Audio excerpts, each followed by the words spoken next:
तो ये जो पेपर जो अपन हल करने जा रहे हैं ये 2016 की शिफ्ट का है।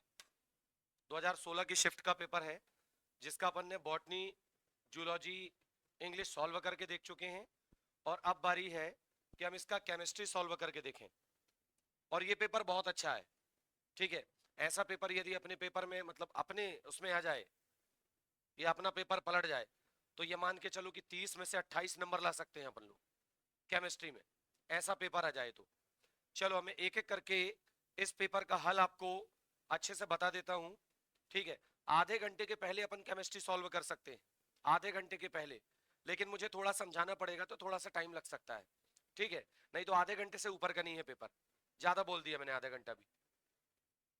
सबसे पहले निम्नलिखित क्रिस्टलों में से कौन सा क्रिस्टल जो होता है वो किसको प्रदर्शित करता है? फ्रैंकल दोष प्रदर्शित नहीं करता। फ्रैंकल दोष प्रदर्शित नहीं करता मतलब साटकी दोष प्रदर्शित करता है। साटकी दोष प्रदर्शित करते हैं क्षार धातु के हैलाइड, क्षार धातु के हैलाइड, याद रखना। और फ्रैंकल दोष प्रदर्शित करते हैं सिल्वर के हैलाइड, सिल्वर के हैलाइड। तो ये सिल्वर का हैलाइड, ये सिल्वर का हैलाइड, ये तो फ्रैंकल दोष दर्शाते हैं। और अपन ने साफ साफ पढ़ा है फ्रैंकल दोष में कि ZnS भी फ्रैंकल दोष दिखाता है। लेकिन लेकिन क्षार धातु का हैलाइड है कौन? Potassium bromide. तो ये जो है ये तो कौन सा दोष प्रदर्शित करेगा? शार्ट की, फ्रैंकल प्रदर्शित नहीं करेगा। तो इसका राइट आंसर, ये तीनों गलत हो जाएंगे और ये सही हो जाएगा, ठीक है। अगला क्वेश्चन, अगला क्वेश्चन देखो, ये कल के क्वेश्चन से है।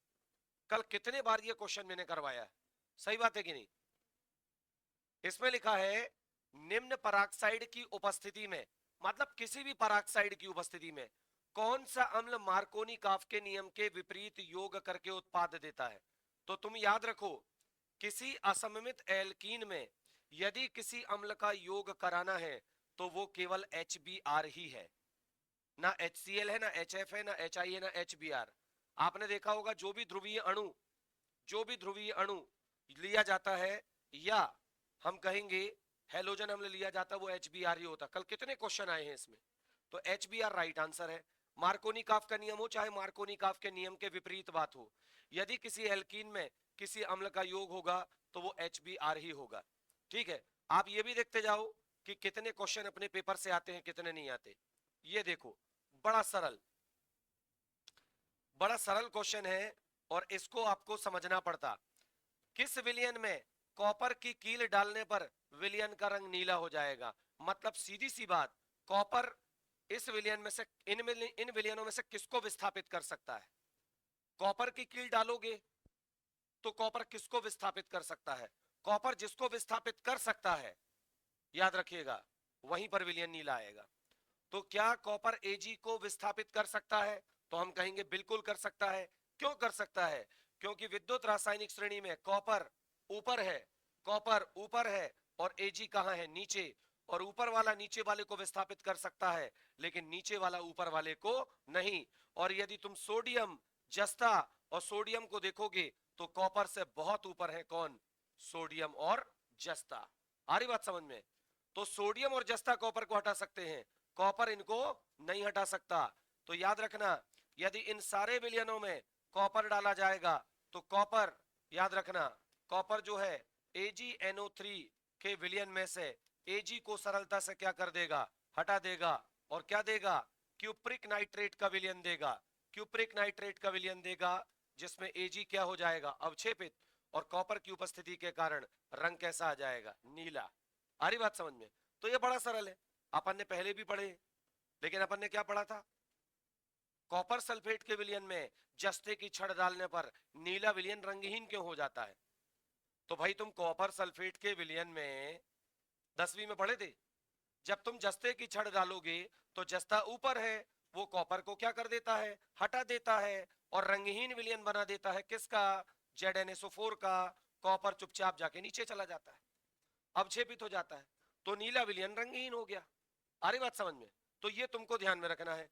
तो जो ऊपर वाला है, जो विद्युत रासायनिक श्रेणी में ऊपर है, वो नीचे वाले को हटा सकता है, नीचे वाला ऊपर वाले को नहीं हटा सकता। इससे भी क्वेश्चन आ सकता है। अगला क्वेश्चन देखो क्या लिखा है। साधारण नमक और नेफ्थेलीन, अपने हाथ पैर सीधे रखो, ठीक है ना, जो भी चीजें अच्छे संभाल के रखो। किसकी दफ्ती गिरी अभी?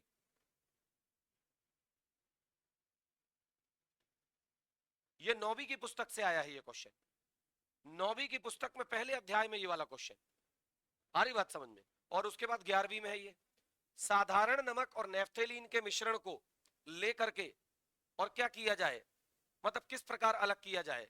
तो यार नेफ्थेलीन एक ऊर्ध्वपातज पदार्थ है। नेफ्थेलीन, नेफ्थेलीन जो है ये एक ऊर्ध्वपातज पदार्थ है, जिसको तुमने गर्म किए, जिसको तुमने गर्म किए तो वो ठोस से सीधे क्या बनाएगा, गैस बनाएगा। तो साधारण नमक और नेफ्थेलीन का मिश्रण लेके गर्म कर दो, गर्म करोगे नेफ्थेलीन क्या हो जाएगा, गैस बन जाएगा, ऊर्ध्वपातित हो जाएगा, नमक वहीं रह जाएगा। तो इसके लिए बेहतरीन क्या है तरीका, ऊर्ध्वपातन, सब्लिमेशन। ठीक, सब्लिमेशन बेहतरीन तरीका है। अगला क्वेश्चन देखो, ये देखो सीधे सीधे कॉपी से क्वेश्चन आए हैं, सीधे सीधे। क्या लिखा है, उभयधर्मी ऑक्साइड कौन सा है। मैंने उभयधर्मी ऑक्साइड का तुमको सेट बताया है, PbO, ZnO, SnO2, Al2O3, बताया हूं कि नहीं? उसमें से ये तुम्हारे सामने एक ऑप्शन पटक दिया उसने, उभयधर्मी ऑक्साइड कौन सा है। ठीक है, तो ये एक सरल क्वेश्चन हो गया। आगे चलते हैं, कॉपर का इलेक्ट्रॉनिक विन्यास। अब बताओ कॉपर का इलेक्ट्रॉनिक विन्यास कितने बार 11वीं में बताया जाता है कि क्रोमियम और कॉपर का अच्छे से याद कर लेना, जिसमें कॉपर 29 का इलेक्ट्रॉनिक विन्यास तुमको साफ साफ कहा जाता है कि 18 तक तो कैसा रहेगा, आर्गन के जैसा, 18 तक तो कैसा रहेगा, आर्गन के जैसा, और उसके बाद 3d10 और क्या हो जाता है 4s1, बताया जाता है कि नहीं? बस ये चुन लो तुम। तो यहां पर कहां लिखा हुआ है, तो यहां पर ये लिखा हुआ है 3d10 4s1, ठीक है नहीं? जिसको नहीं पता वो इसमें टिक लगाएगा। ठीक है, अगला क्वेश्चन, अगला क्वेश्चन देखो आप, ये लिखा है उस अभिक्रिया का होना असंभव है। सेम टू सेम कॉपी से क्वेश्चन आया है इस पेपर में। 30 में से मैं तुमको बता दूं कि शायद 29 क्वेश्चन ऐसे होंगे जो अपनी कॉपी से आए, 30 में से 29 क्वेश्चन कॉपी में आए। अब ऐसा नहीं कि मैंने निकाला है वो पेपर सेट, मैंने तो इंग्लिश के लिए निकाला था, ये तुमने भी देखा है, मैंने इंग्लिश के लिए निकाला था। कल रात को मूड बना कि यार बॉटनी जूलॉजी का भी समझा देते हैं, कल आज निकाला तो 30 से 40 क्वेश्चन अपनी कॉपी से है बॉटनी जूलॉजी में। और अब वही पेपर मैंने केमिस्ट्री के लिए, ऐसा नहीं कि मैं छांट छांट के अलग अलग लेके आ रहा हूँ, वही पेपर है, ठीक है ना। और आप देखो इसमें मैं कह रहा हूं अभी 29 आ रहे हैं, दूसरे पेपर में 20 तो आएंगे, अपने को 20 ही तो चाहिए, ठीक है नहीं, 30 में से। तो यहां पर उस क्रिया का होना असंभव है जब क्या होता है, तो जरा ध्यान दें, यहां पर लिखा है एंथैल्पी परिवर्तन का मान धनात्मक और एंट्रोपी परिवर्तन का ऋणात्मक। ऐसा तो कभी हो ही नहीं सकता, ऐसा तो कभी हो ही नहीं सकता कि आप एंथैल्पी बढ़ाओ, ऊष्मा बढ़ाओ और एंट्रोपी घट जाए, ऐसा कभी नहीं हो सकता। आ रही बात समझ में? ऐसा बिल्कुल नहीं हो सकता। यदि आप पानी को गर्म करोगे तो क्या होगा, भाप तो बनेगी ही बनेगी, भाप के कण गंजी से निकल के जाएंगे और आसमान में घूमेंगे, सही बात है कि नहीं? तो इसका मतलब क्या हुआ कि यदि आप ऊष्मा देते हो तो एंट्रोपी बढ़ेगी, ऊष्मा देने पर कभी एंट्रोपी घट नहीं सकती। तो ये राइट आंसर है, ठीक है ना। एंट्रोपी के मान में मतलब ये एंथैल्पी में कमी करने पर एंट्रोपी बढ़ सकती है, बढ़ सकती है कंडीशन पे, ठीक है ना, याद रखिएगा। फिर एंथैल्पी ऋणात्मक, एंट्रोपी ऋणात्मक पॉसिबल है, ठीक है ना। फिर इसके बाद यहां पर हम कहेंगे एंथैल्पी परिवर्तन का मान धनात्मक और एंट्रोपी धनात्मक, ये तो पॉसिबल है ही, ऐसा तो होता है, ऐसा भी हो सकता है, ऐसा भी हो सकता है, लेकिन ऐसा कभी नहीं हो सकता कि आप किसी तंत्र को, किसी निकाय को ऊष्मा दें और उसके बाद क्या हो, एंट्रोपी कम हो जाए। हाँ भैया,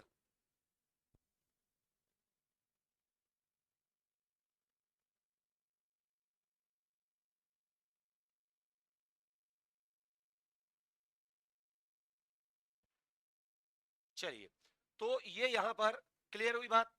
ये सेम टू सेम, ये कॉपी में भी करवाया है, ये क्वेश्चन मैंने कॉपी में भी है ये क्वेश्चन। अगला क्वेश्चन देखो क्या कहता है, सबसे प्रबल अम्ल है, ये थोड़ा सा दिक्कत वाला था, लेकिन अभी ऑर्गेनिक चल रही है, ये क्वेश्चन भी ना आए तो कहना, ये क्वेश्चन भी आएगा। सबसे प्रबल अम्ल कौन सा है? तो मैं तुमको बता दूं कि इसको देख के कोई भी नहीं कहेगा कि यार ये अम्ल है, इसको देख के कोई भी नहीं कहेगा कि ये अम्ल है, लेकिन तुमको बता दूं मैं, इनमें यदि ये नहीं होता तो प्रबल अम्ल ये होता। कौन? एल्काइन। ये बात मैंने कल जब ऑर्गेनिक समझा रहा था तब भी बताई थी कि नहीं? एल्काइन एक प्रबल अम्ल है, अभी आगे चर्चा होगी अम्लीयता के क्रम में ऑर्गेनिक वाले में, ठीक है ना। लेकिन इससे भी ज्यादा सरलता से विस्थापनीय हाइड्रोजन दे सकता है कौन? ये बहुत सरलता से आपको हाइड्रोजन दे सकता है, CH3OH। ये कोई क्षार नहीं है, एल्कोहल उदासीन होते हैं, तो आप OH को देख के ये मत कहो कि ये क्षार है। अरे बात समझ में, ये उदासीन है, एल्कोहल उदासीन होते हैं। यदि उदासीन नहीं होता तो आदमी पीता कैसे फिर? उदासीन नहीं होता मतलब क्षारी होता तो एल्कोहल कोई पीता क्या? कोई नहीं पी पाता। उदासीन है इसी कारण पीते हैं। तो ये बड़ी सरलता से क्या करता है, तो हम कहेंगे CH3O- और धन H+। ये इन सब में, ये तो इनकी तो कोई बात ही नहीं है। इन दोनों में पहले हाइड्रोजन H+ के रूप में कौन देगा? एल्कोहल। इसी कारण ये प्रबल अम्ल है। इसी कारण CH3OH थोड़ा ज्यादा अम्लीय है। किससे? एसिटिलीन से। इस बात को याद रखिएगा। ये तो खैर अम्लीय है ही नहीं। आ रही बात समझ में? और तू ऊँघते रहो, बहुत अच्छा, वेरी गुड। ऐसे ही ऊँघते ऊँघते पेपर देना तू, ठीक है। चलो अब देखो, क्या इसका संकरण मैंने नहीं बताया है तुमको? बताया हूं कि नहीं? इसका संकरण पूछ रहा है। मान लो तुम भूल गए तो मैं एक नई ट्रिक सिखाता हूं। क्लोरीन के बाहरी कक्षा में कितने इलेक्ट्रॉन होते हैं? 7। कितने एक संयोजी परमाणु है? 3। ठीक है ना, भाग देना है 2 ही से। क्लोरीन के बाहरी कक्षा में 7 इलेक्ट्रॉन और एक संयोजी कितने परमाणु है? 3। ठीक है ना, भाग देंगे 2 ही से। 7 और 3 कितने हो गए? 10/2, 5। 5 मतलब क्या हो गया? 5 मतलब S3, 1 S 3 P और 1 D। बात समझ में आ रही कि नहीं? मतलब ना समझ पाओ तो 2 पंचे 10 होता है और 5 कक्षक होते हैं sp3d में, तो संकरण हो जाएगा, सॉरी, संकरण हो जाएगा sp3d। ये हो जाएगा, ठीक है। और इसकी आकृति कैसी होगी? आकृति कैसी होगी इसकी? कैसी होगी? त्रिकोणीय। अच्छा, बहुत बढ़िया, ठीक है ना, बहुत बढ़िया। इस संकरण के हिसाब से, इस संकरण के हिसाब से इसकी ज्यामिति, इसकी जो ज्यामिति है वो होगी ऐसी।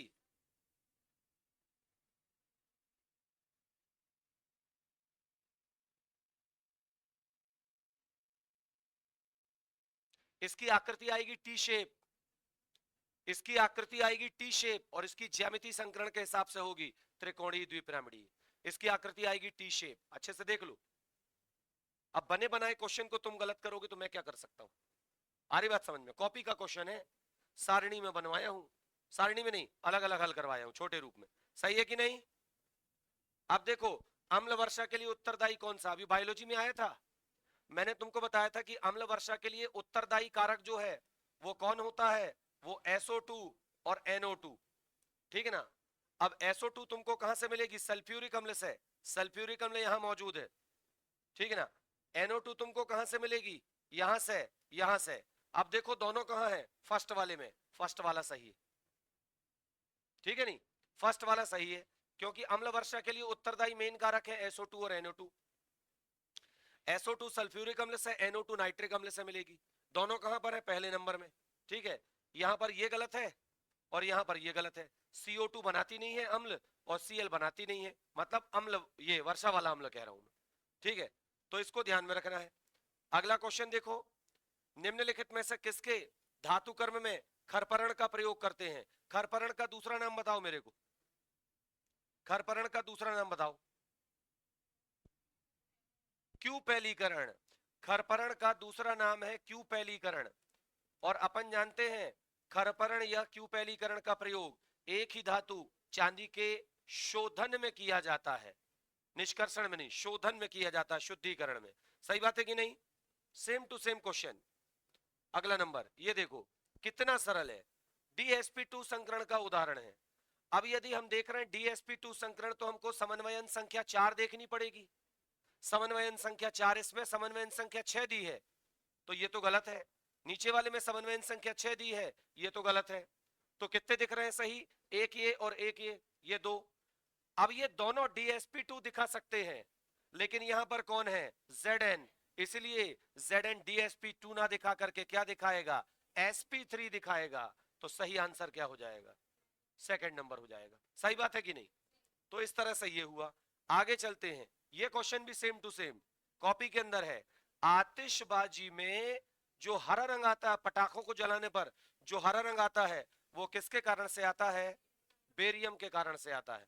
बेरियम की उपस्थिति से हरा रंग आता कि नहीं आता? अब देखो क्या कह रहा है यहां पर, देखो जल्दी से प्रश्न को पढ़ के और ऑप्शन को लगाना, जितनी जल्दी हो सके उतना फास्ट काम करना है। क्या लिखा है? साधारणतः परमाणु में संलग्नी होता है, मतलब लिगेंड कौन हो सकता है? तो लिगेंड तीन प्रकार के होते हैं, धनायनिक भी होता है, ऋणायनिक भी होता है, उदासीन भी होता है। 99% ऋणायनिक और उदासीन होते हैं। तुम देख लेना जितने करवाए गए हैं, ठीक है ना? तो यहां पर लिखा है वे धनावेशित होते हैं, तो ये कहना गलत होगा कि केवल धनावेशित होते हैं। वे या तो उदासीन अणु या ऋणावेशित होते हैं, 99% सही है। वे मुक्त मूलक हैं, गलत। इनमें से कोई नहीं गलत, राइट आंसर ये हो जाएगा, ठीक है ना? अब मैं ये नहीं कह रहा हूं कि धनावेशित नहीं होते, लेकिन वो खुद ही कह रहा है कि वे धनावेशित होते हैं, मतलब वो केवल धनावेशित को कह रहा है, तो ये गलत हो जाएगा। सही आंसर है कि वो ऋणावेशित और उदासीन होते, 99% यही आएगा, ठीक है? तो इसलिए हम इसके साथ जाएंगे, ठीक है? आगे चलते हैं। कार्बोहाइड्रेट में उपस्थित दो क्रियात्मक समूह, कल रात को क्वेश्चन दिया था कि परसों के दिन, ठीक है ना, परसों के दिन। तो कार्बोहाइड्रेट में दो क्रियात्मक समूह होते हैं, जो कार्बोहाइड्रेट की परिभाषा से पता चल जाता है कि कार्बोहाइड्रेट क्या होते हैं? वे कार्बनिक यौगिक होते हैं जो पॉलीहाइड्रोक्सी एल्डिहाइड या पॉलीहाइड्रोक्सी कीटोन होते हैं। तो सीधी सी बात है, एक हाइड्रोक्सी समूह तो होगा, और एल्डिहाइड और कीटोन के लिए इनमें एक कार्बोनिल समूह भी होगा, ठीक है ना? तो ये वाला समूह जहां पर है वो सही हो जाएगा, तो हम कहेंगे थर्ड नंबर में आएगा, क्योंकि इसमें ये देखो कार्बोनिल समूह दिख रहा है और क्या दिख रहा है? हाइड्रोक्सी दिख रहा है, तो ये सही आंसर है। आगे चलते हैं। किस प्रक्रिया में दो हल्के अणु मिलकर एक भारी अणु बनाते हैं? नाभिकीय रसायन याद कर लो। नाभिकीय रसायन में इतने अच्छे अच्छे क्वेश्चन छोड़ के सड़ा सा क्वेश्चन दिया है, ठीक है ना? जहां पर दो हल्के अणु मिलकर एक भारी अणु बनाते हैं, नाभिकीय संलयन। सूर्य में ऊर्जा उत्पत्ति का कारण, एक से एक क्वेश्चन पढ़ाया हूं मैंने, ये क्वेश्चन दिया था उसमें। अब ऐसा नहीं कि एक सेट में सरल आ रहे तो सारे सेट में सरल आएंगे, ऐसा भी नहीं है। हो सकता है कल जो सेट आए वो तुम्हारे होश उड़ा के रख दे, ठीक है? लेकिन ये सेट भी तो आ सकता है, ऐसा सेट भी तो आ सकता है, और आया ही है, ठीक है नहीं? चलो ये देखो कितना सरल है, कितना सरल क्वेश्चन आया है। एक आदर्श गैस के रुद्धोष्म में प्रसार में निम्न में से क्या होता है? तो रुद्धोष्म प्रक्रम ऐसे प्रक्रम होते हैं जिनमें ऊष्मा का आदान प्रदान नहीं होता, परिवेश और निकाय ऊष्मा का आदान प्रदान नहीं करते। तो राइट आंसर क्या हो जाएगा? सेकंड, है कि नहीं? क्योंकि ऊष्मा का आदान प्रदान होता ही नहीं, रुद्धोष्म प्रक्रम की विशेषता है। सेम टू सेम क्वेश्चन मैंने विलियन में करवाया हूं तुमको ये वाला, ठीक है कि नहीं? सेम टू सेम क्वेश्चन करवाया हूं। क्या लिखा है? विलायक का वाष्प दाब A है, अवाष्पशील विलेय पदार्थ का वाष्प दाब B है, ठीक? इसमें लिखा है यहां पर विलायक A का वाष्प दाब 0.80 वायुमंडल है। यदि इसमें अवाष्पशील विलेय पदार्थ B को मिला दिया जाए तो विलायक का वाष्प दाब गिरकर इतना हो जाता, मतलब विलियन का वाष्प दाब इतना हो जाता है। तो किसकी गणना करो? मोल अंश की गणना करो। इसका सूत्र कौन बताएगा? तुम में से हाथ उठा ले, इसमें कौन सा सूत्र लगेगा? हाथ उठा ले, कौन बताएगा? बताओ कौन सा सूत्र आएगा इसमें? याद नहीं आ रहा?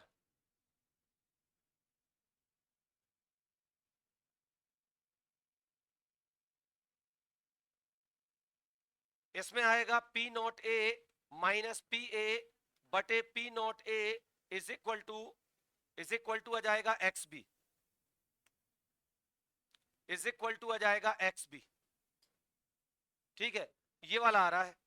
शुद्ध विलायक का वाष्प दाब तुमको दिया गया है 0.8, शून्य हटा दो। फिर विलियन का दिया गया तुमको 0.6, फिर तुमको दिया 0.8। यहां पर पूछा है विलेय के मूल अंश की गणना करो, ये लिखा हुआ है। घटा दो तो कितना आ जाएगा? 0.2, इधर आ गया 0.8 बराबर से XB। दशमलव एक एक अंक पहले है, छोड़ दो, 2/8 बराबर से क्या हो जाएगा? XB। 2 एकम 2, 2 चौके 8, 1/4 बराबर से एक्स बी, 1/4 मतलब कितना हो जाएगा 0.25। राइट आंसर निकल के आ जाएगा 0.25। करवाया हूं तुमको क्वेश्चन मैंने, उसके बाद तुमको याद नहीं है तो रिवीजन कैसे हो रहा है फिर तुम्हारा। ये देखो ये क्वेश्चन कल कितने बार आया है, करवाया हूं क्वेश्चन। और तुमको देख के आंसर आना चाहिए तुम्हारा कि ओजोनीकरण में कौन कौन सा उत्पाद देगा। देख के बिना पेन चलाए आंसर बनना चाहिए, ठीक है कि नहीं। अब ये कह रहा है इनमें से कौन सा यौगिक हमको क्या देगा, हमको एसीटेल्डिहाइड देगा और क्या देगा, तो हमको एसीटोन देगा। खाली देख के बनना चाहिए। डबल बॉन्ड पे अटैक होगा, डबल बॉन्ड पे अटैक होगा, ठीक है ना। तो ये अपने को देगा CH3 C double bond O CH3 और ये देगा CH3 CHO, तो हमारा राइट आंसर यही आएगा। अभी वहां पर आ जाता कि हमको केवल एसीटोन कौन देगा, तो ये देगा हमको acetone CH3 C double bond O CH3 CH3 C double bond O CH3, ये हमको दो एसीटोन देता। ये हमको क्या देता CH3 CHO CH3 CHO, ये हमको दो एसीटेल्डिहाइड देता। डबल बॉन्ड टूटेगा, इस वाला अलग बनाएगा, ये वाला अलग बनाएगा। हमको योग्यता होनी चाहिए, निकालते बनना चाहिए। एक और बचा है, एक और बचा ये वाला, ठीक है। ये हमको क्या देता, ये हमको देता एसीटोन, यहां डबल बॉन्ड है शायद, दिख रहा तुमको क्या दूर से, डबल बॉन्ड है। और इधर वहां भी है, तो फिर इसमें ओजोनीकरण की क्रिया पॉसिबल नहीं होगी। और यदि होगी तो सीधी सी बात है, ये वाला तो हमको एसीटोन देगा और ये पूरा हिस्सा हमको क्या देगा, एल्डिहाइड देगा, क्योंकि ओजोनीकरण तो यही होगा। सेकंड टाइम यहां हो जाए तो अलग बात है, ठीक है। तो ये हमको CH3 CHO दे सकता है। आ रही बात समझ में। ये क्वेश्चन भी सरल था, क्योंकि जो यौगिक मैंने बताया है कल तो हल करवाया मैंने क्वेश्चन तुमको, ठीक है कि नहीं। तो ऑर्गेनिक का ये क्वेश्चन हमारे लिए बड़ा सरल था। ये देखो एसीटोनाइट्राइल पूछ रहा है, एसीटोनाइट्राइल। मैं कहता हूं तुमको एसीटोनाइट्राइल नहीं पता कोई दिक्कत नहीं, तुमको एसिटिक अम्ल तो पता है कि नहीं, CH3 C double bond O OH, CH3 COOH पता है ना एसिटिक अम्ल, ठीक है। एसिटिक अम्ल में से OH का विस्थापन CN के माध्यम से कर दो, CH3 C double bond O CN, क्या होगा, ये जो तुमको एसिटिक अम्ल दिया गया है, ये जो तुमको एसिटिक अम्ल दिया गया है, इस एसिटिक अम्ल में नाम के अंत से एक अम्ल हटा दो, एक अम्ल हटा दो और यहां पर जोड़ दो एक नाइट्राइल।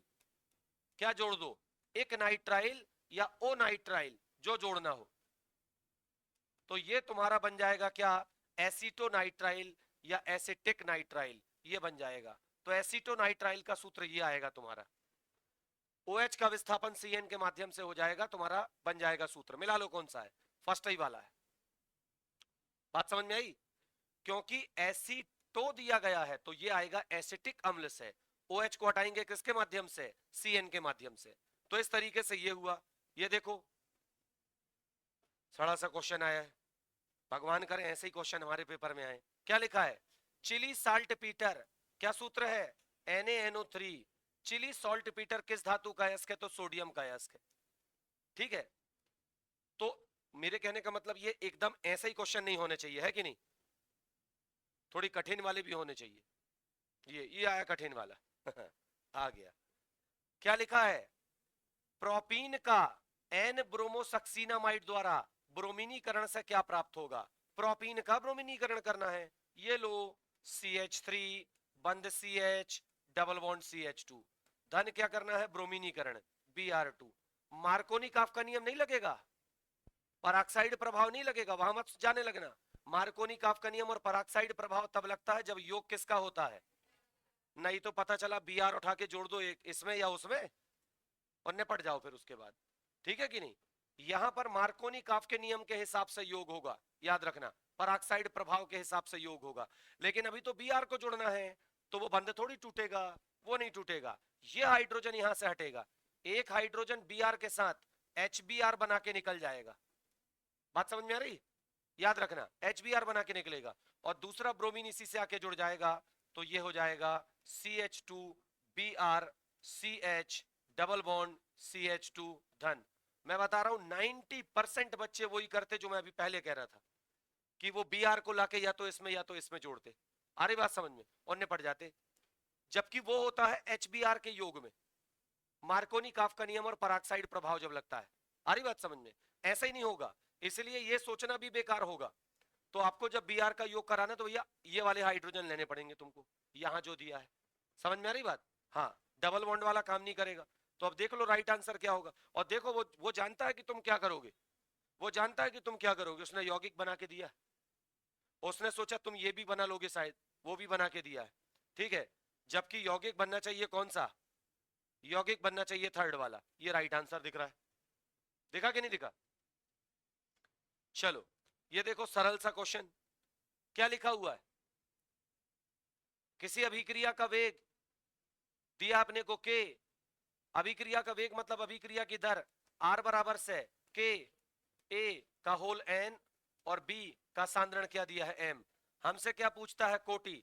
तो सांद्रण पदों पर लगी हुई घातांकों का योग अभिक्रिया की क्या होती है? कोटि होती है। तो राइट आंसर ये हो जाएगा।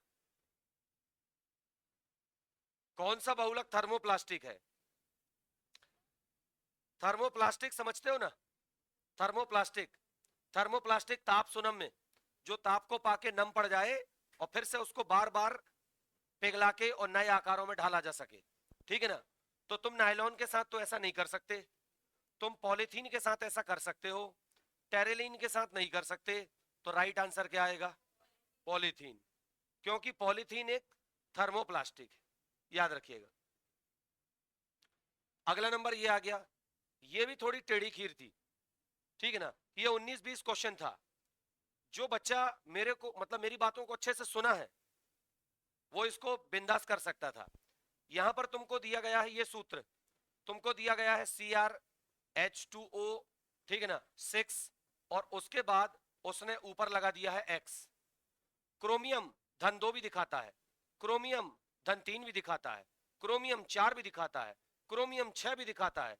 क्रोमियम बहुत सारी ऑक्सीकरण अवस्था का क्या करता है? प्रदर्शन करता है। करता है कि नहीं करता? करता है। और ये उदासीन है, ये बेचारा उदासीन है। तो तुम्हें क्या पता क्या आएगा? कैसे कैलकुलेट करोगे बताओ? कैसे कैलकुलेट करोगे कि क्या आएगा? कैसे कैलकुलेट करोगे? क्रोमियम की स्थायी ऑक्सीकरण अवस्था, क्रोमियम की स्थायी ऑक्सीकरण अवस्था और कोबाल्ट की धन 3 होती। ये तुमको मैंने उपसह संयोजी यौगिकों में बताया है, ठीक है, याद रखिएगा। स्थायी ऑक्सीकरण अवस्था क्या होती है? 3 होती है। तो हम किसके साथ जाएंगे? 3 के साथ। ये दिया है, चौथे नंबर पे दिया हुआ है। आ रही बात समझ में? तो इसलिए वहां पर क्या आएगा? 3 आएगा, ठीक। निम्न में से कौन सा लवण जल में घोलने पर क्षारीय विलयन देगा? कौन से टॉपिक से आया? हाथ उठाए कौन बताएगा? इस टॉपिक का नाम बताओ जहां से ये क्वेश्चन आया। हाँ, लवण जल अपघटन। ये क्वेश्चन आया है लवण जल अपघटन से। वहां पर ऐसे मैंने ढेरों क्वेश्चन करवाए, ठीक है ना। लवण जल अपघटन में आपको ये बताना कौन क्षारीय विलयन देगा, तो तुम्हें देख के बनना चाहिए, अभिक्रिया कराने की जरूरत नहीं। जब इसको पानी में डालोगे तो ये देगा NaOH और H2CO3। जब इसको पानी में डालोगे तो ये देगा NaOH और क्या देगा? H2CO3। प्रबल क्षार दुर्बल अम्ल, यही राइट आंसर होना चाहिए, ठीक है, यही राइट आंसर होना चाहिए। और यदि इसको पानी में डालते तो क्या देता? NaOH और HNO3। ये विलयन कैसा होता? उदासीन। यदि इसको पानी में डालते तो क्या बनता? प्रबल क्षार NaOH और क्या बनता? H2SO4। पानी में डालते बनता कि नहीं बनता?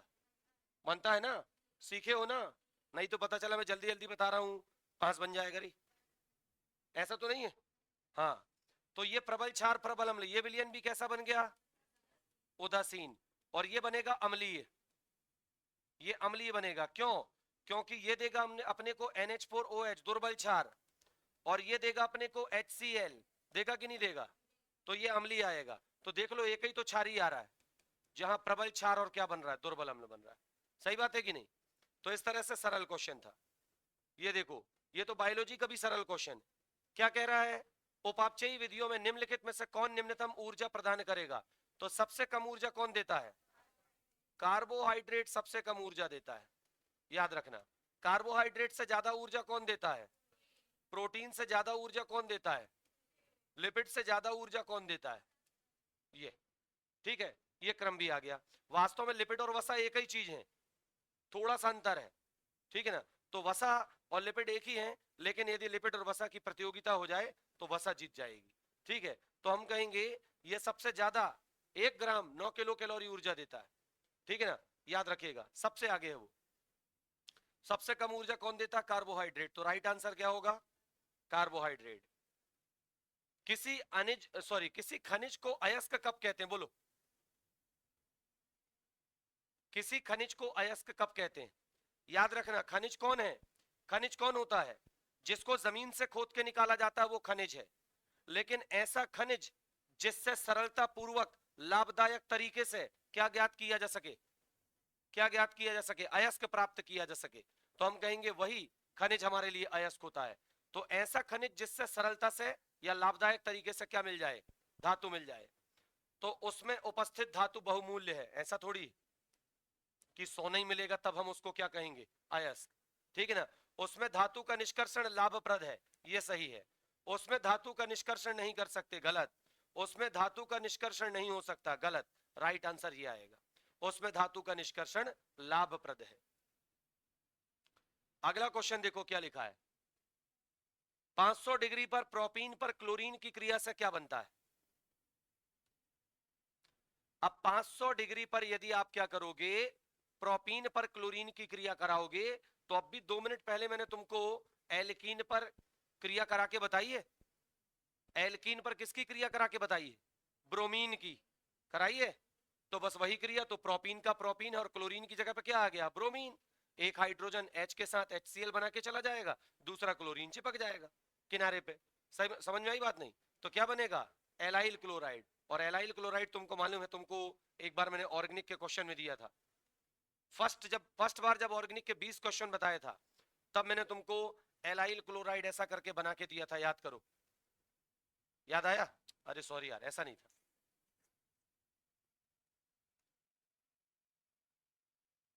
ऐसा था वो, और लास्ट में क्या लगा हुआ था? Cl। यही तो करना है। अब भी मैंने तुमको बोला ना, प्रोपीन पर मैंने ब्रोमीन का योग कराया है, सेम टू सेम क्लोरीन का योग कराओगे यही मिल जाएगा। अब भी थोड़ी देर पहले क्या बना था यार? यही तो बना था, पलटा के बना दे रहा हूं। CH2 डबल बॉन्ड CH बंद CH2Br, ये बना था कि नहीं बना था? देख लो, CH2 डबल बॉन्ड CH बंद क्या आ जाएगा? CH2, और बंद Br की जगह पे क्या आ गया? वही तो बना। तो वो दोनों योग कैसे हैं? एक जैसे हैं। तो राइट आंसर ये होगा, एलाइल क्लोराइड वो बना हुआ। ठीक है कि नहीं?